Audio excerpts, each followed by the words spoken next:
แต่ว่าใจแห้ง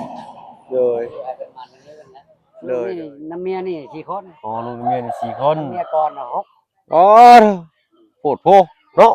เมียก่อนเชียร์เลย โอ้เพิ่นเชียร์โอ้กินคืออยากเนาะ ผมบ่อยากสิกิน นัดดาโอ้ กินไปกินมาให้กูกินคนดอกอ่านรถ ฮัลโหลว้าวลุงกันเลยโอ้ยสาวว่า พวกบ่รถ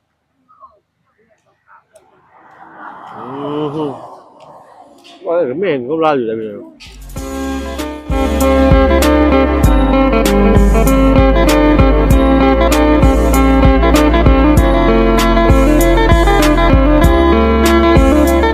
ินบ่น่ะ นี่เจ้าสวัสดีปะลุงบรรจุทุกคน สบายดีแล้วตอนเช้าพี่น้องไอ้มื้อนี้ออกมาน้ำบ่าวเพิ่งเพิ่น ยังบ่แดดดิมันแดดเป็นแดดเมื่อรถป่ะ อันแรกยังเอารถใหญ่ โอ้น้ำมันรถใหญ่ขาดได้รถจักรนี่ยังพอได้อยู่พี่หน่อยเนาะแต่ว่าแพงเนาะเอากลับทักทายสบายดี FC เบิดทุกท่านเด้อพี่น้องเด้อเนาะมื้อนี้ทางบ่เบิ่งก็ได้ขึ้นมาเอ้ปนเนาะแต่เมื่อคืนนี่พุ่นละเนาะก็โอ้ยห่างหายไปหลายมื้อเติบพุ่นนะพี่หน่อยเนาะหลายสิ่งหลายอย่างเนาะผสมปนเปื้อกันไปบ่จักช่อง YouTube บ่จักไปวัดแพกก็ทางมาเนาะก็นอนเลียแพหลายมื้อเติบอยู่ นี่ได้เอาให้บ่ ยังเลยยังเจ็บยังกันศอกยังกันศอกยังเจ็บอยู่แพ้นะเจ็บแต่แพ้ซื่อๆตอนนี้ชนอื่นบ่ได้เจ็บแหละ ครับต้องมีบาดแผลยายเพิ่นอยู่พี่น้องเลยคอมเมนต์หนึงมื้อนั้น นั่นอะไร เนาะเพิ่นเว้าว่ากันว่าโอ้ยว่าล่ะเนาะเริ่มชื่อบ่มักว่าจันแล้วว่าซั่นนี่ไร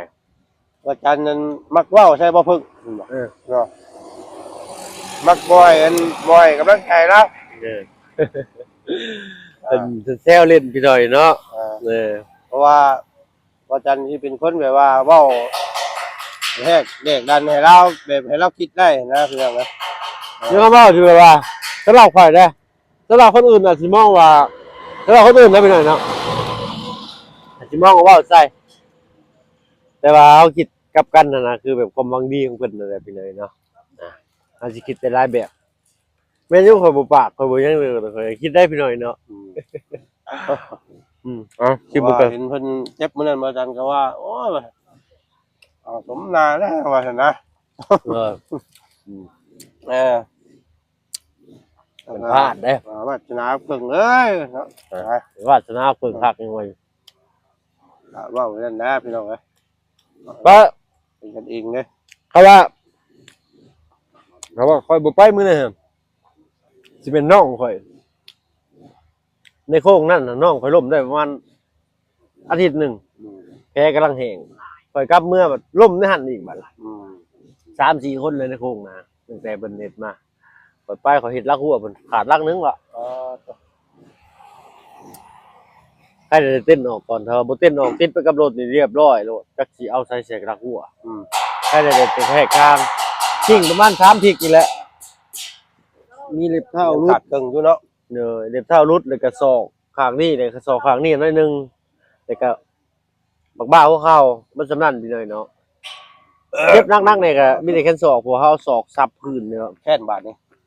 มีน้ำได้มีกาแฟได้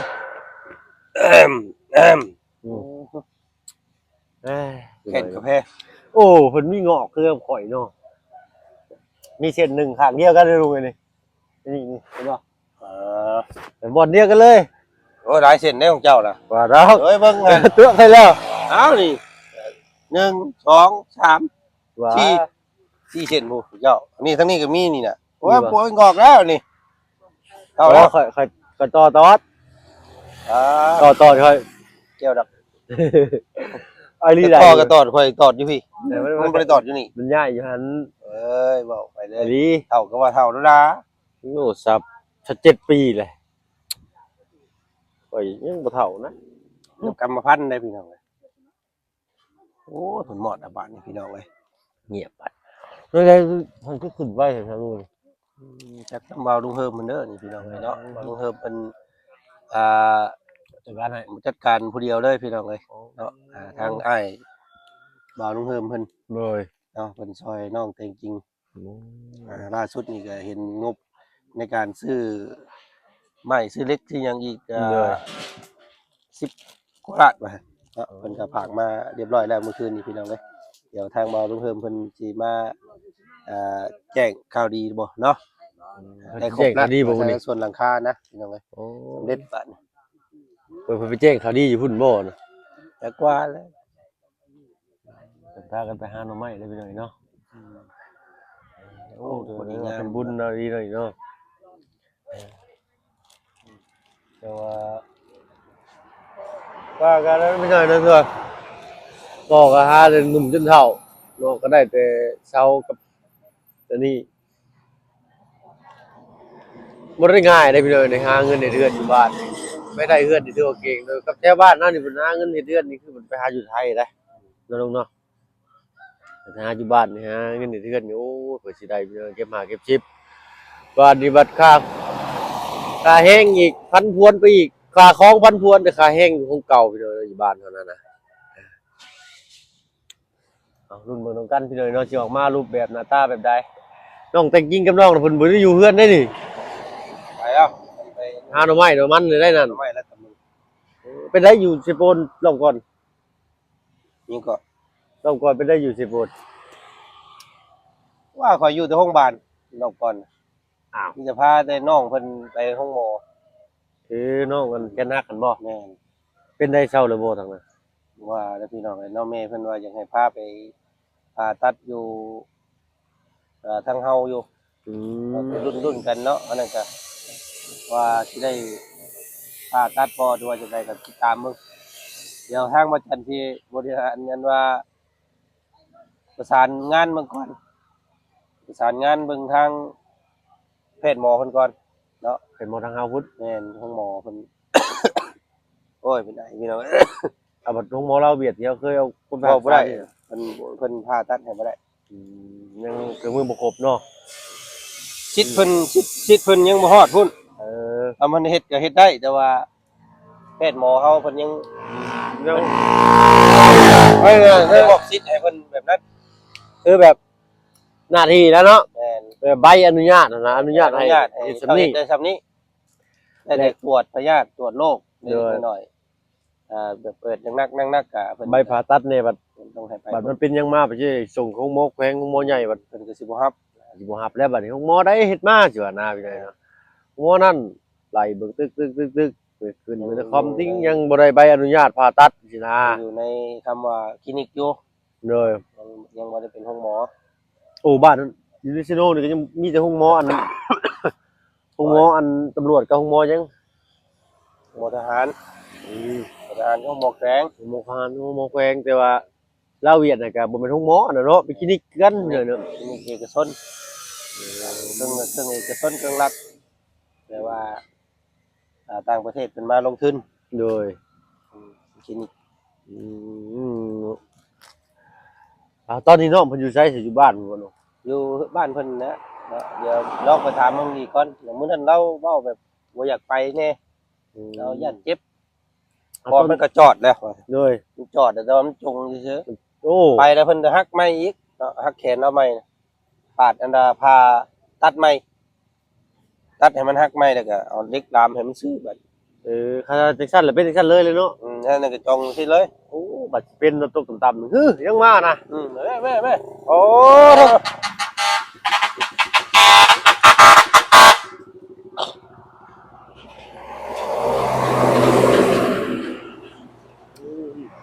แม่นบ่จังกะสีบ่นี่ อันนั้นแม่นละ เอ้าตั้งทางแล้วพี่น้อยเนาะมาแล้วพี่น้อยสังกะสีของอันน้องใจดีอึ๊บ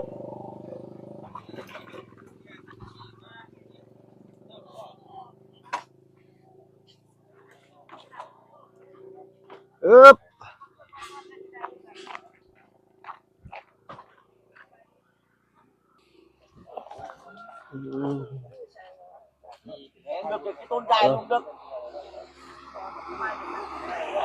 มาแล้วพี่น้อยเนาะบาดสังกะสีเนาะสบายดีแม่น้องได้กินเพิ่น นี่เป็นแบบรวมเลยเนาะก่อนเลย อ๋อคือว่าเพิ่นขายสบายดีจะเพิ่นขายวัสดุก่อสร้างเลยก็รับเหมานำเนาะเพิ่นรับจบเท่าใดเอ่ยนี่พอสิฮู้เพิ่นอยู่บ่ บ้านนี่19 ล้าน เพิ่นเว้าหั่นบ่ เลยบัดมื้อคุณราคาก็19เลย รวมเท่าไหร่บ่รู้ 38 ล้าน 38 ล้านโอ้38ล้านตกอยู่เท่าใดลูก30,000 40,000 40,000 กว่าบาท 40,000กว่าบาทพี่น้อยเนาะ ว่าใส่สัก49แต่ว่าใส่บ่ได้มันเมี่ยงโต โอ้ยเห็นแล้วมันนั่นแล้วซื้อมาเสียเงินจะซื้อแล้วพี่น้องเอ้ย แล้วว่า ไป บ่ ดิ ใส่ ไอ้ คนหนึงไปใช้แล้ว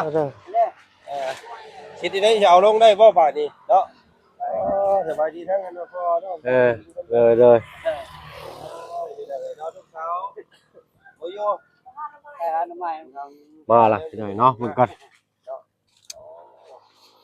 ค่าสร้าง18ค่าอุปกรณ์19กับ19พี่น้อยเนาะโอ้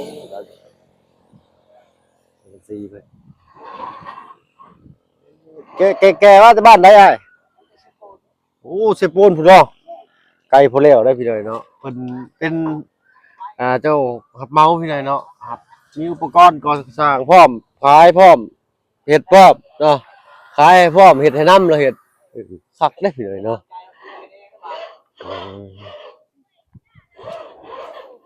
ส่วนมากทางนี้สิมีแต่ไอ้น้องเวียดเนาะพี่น้อยเนาะมีแต่เวียดแต่เพิ่นเข้ามาทำการค้าขายของงานใหญ่ๆนี่ก็ได้ครอบข้างหน่อยเนาะต่อเพิ่นเฮ็ดทางเข้าน้อยโพดพี่น้อยเนาะพอดีหน้าเฮือนเลยอนาคตนี่สิได้ตัดทิ่มได้ต้นมะม่วงนี่นะตามเบิ่งนี่ให้ก็เทพี่โกพี่ได้ดิครับนะพี่น้อยเนาะเอารุ่นเบิ่งนำกันพี่น้อยเนาะมาหอมนี่ป้าโตพี่น้อยเนาะเอ้าเนาะกราบขอโทษขออภัยมันหลายทางบ่เบิ่งก็ได้พี่น้อยเนาะบ่ได้พบพอกันแต่ดนเนาะบ่เป็นได้ลืมห่างกันแล้วบ่ปะลุง FC นี่ก็ได้เนาะอันนี้ทางแม่น้องใจดีบ่นี่เลี้ยงเพิ่นพี่น้อยเนาะทางน้องเพิ่นบ่เห็นพี่น้อยเนาะไปหาหน่อไม้กับทางเบายาวเพิ่นเนาะ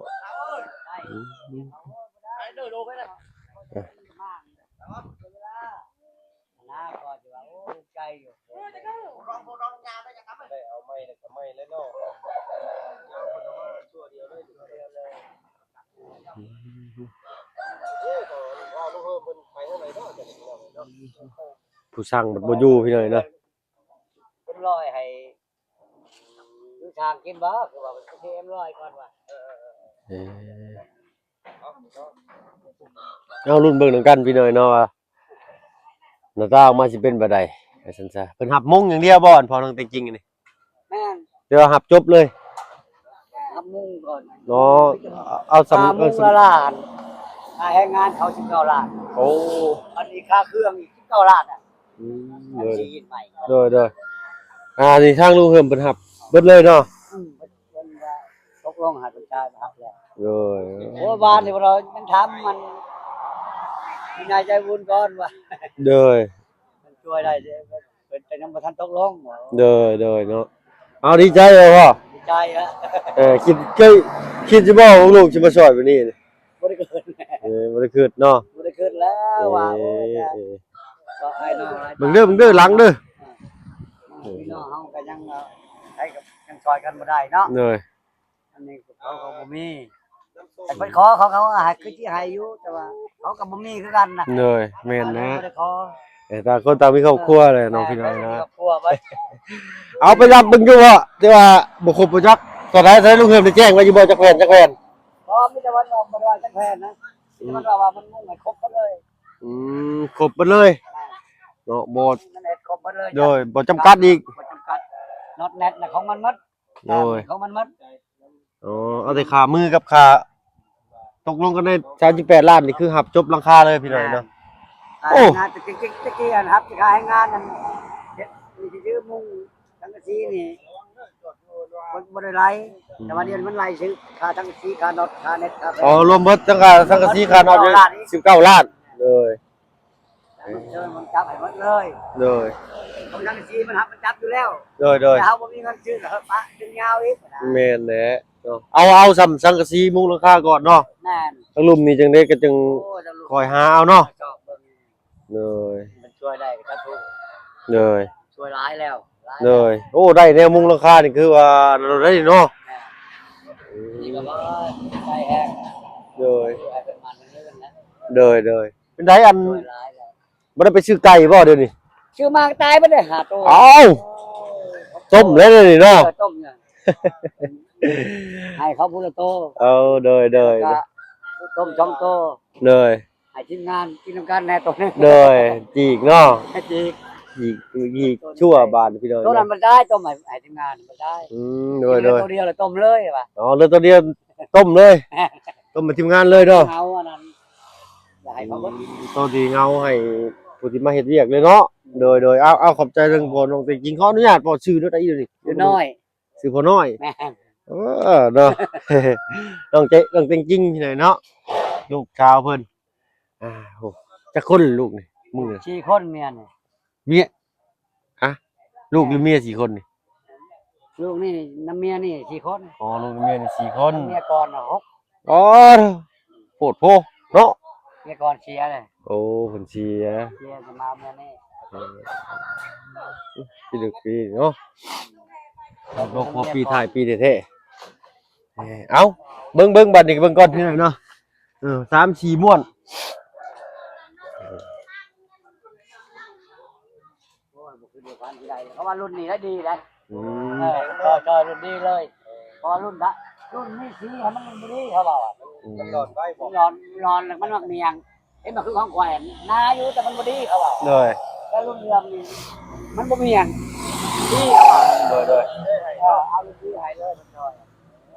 แล้วเพราะว่าใจกับมิตรว่าโอ้ยบ่มีก็ขึ้นย่านเพิ่นเสียเงินหลายหลาย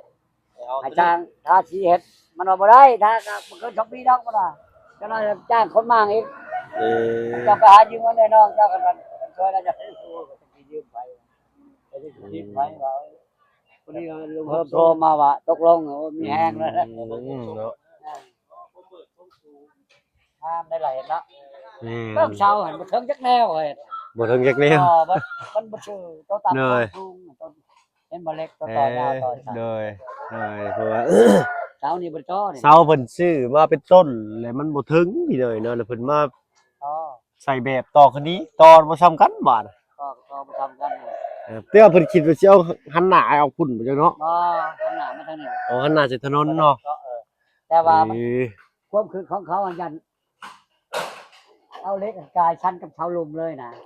โดย พอดีเวียดว่าโอ้มันก็ตำห่อนตายแล้วเวียดตำนั่นยังบ่พอเพื่อฟื้นอย่างนี้ แม่นนะพี่น้อย ยก เนาะ ขึ้นมาโอ้เห็นบ่ ตั้งอันนี้มาจากปีเหรอนี่ 10 ปีเลยหลาย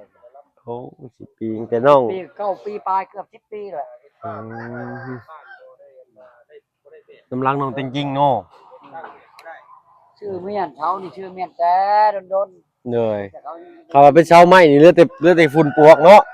ชื่อเขานี่มีแต่3แชมป์เขาตายก่อน เลย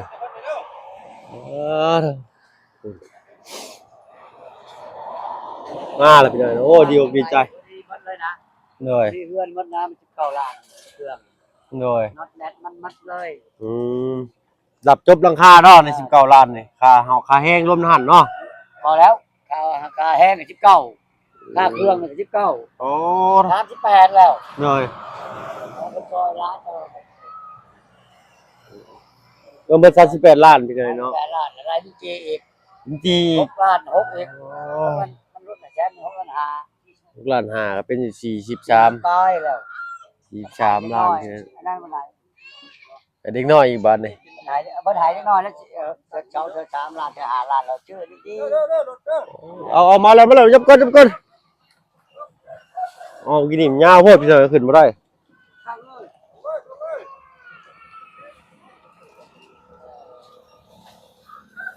โอ้ยมันเอาแปะมาให้กินมาเองนั่นนี่ ว่ากายบ่ กายหลังล่าง เอาไปแสดง ร้านนี้มันเลยนี่เราไปแสดงเอาพอมาเลยเนาะ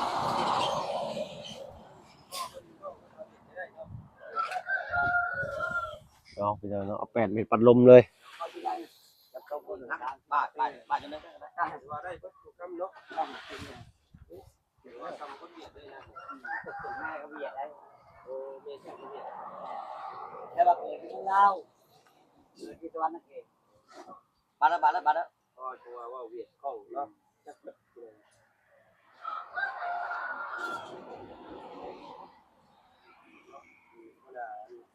ทางเพิ่นก็ถือว่า เราเห็นเราตัวเล่นมันจ้าเราไปจอดเองเราได้ โอ้ได้สร้างเงินเสียสร้างเพิ่นเนาะ เนี่ยเรา เฮ้ยเป็นพี่เพิ่นเนาะ เมีย ซอยทั้งหัวทั้งนี้เลยเนาะ คนลาวเฮาด้วยเมียที่ทำแบบนี้เมียเท่าแก่ต้องอยู่เพื่อนละล่ะ อืม เนาะแล้วก็เนาะ ทำเลย โอ้นี่เป็นสั่นเนาะ เมาเมียอยู่เพื่อนเลย เอาพี่น้อยเนาะรุ่นเบิ่งว่าหน้าตาว่าน้องแต่งจริงสิออกมาแบบใดโอ้ดีอกดีใจพี่น้อยเนาะเอาสำหรับที่นี่ถ้าว่าเบิ่งก็สิขอตัวลำลาเลยเด้อพี่น้องเด้อเนาะเด้อ อาจจะมา เฮงอยู่ครับโอ้ยก็เข้าๆกลับมาบ่โอ้ยเพิ่นระเบิดเลยนี่ฮะบ่เป็นคนเลย โอ้ย แล้วต้องใช้ถึงน้ำมาจังนี่สั่นบ่ไม่ของเขาดูดดีเนาะเอาพี่น้อยเนาะพี่น้อยเนาะไปก่อนถ้าว่าเพิ่งพ่อคลิปหน้าสำหรับคลิปนี้ถ้าว่าเพิ่งไปแล้วพี่น้อยเนาะอยู่ดีมีแรงเป็นสุขทุกคนที่เข้ามาชมช่อง YouTube บ่เพิ่งเวลาคลิปเก่าเนาะรุ่นเบิ่งว่าเพื่อนน้องจริงๆสิออกมาแบบใดดีอกดีใจนำเนาะทางลุงเพิ่มเพิ่นจัดให้ว่าซั่นซะไปแล้วพบกันคลิปหน้าสบายดีจ้ะ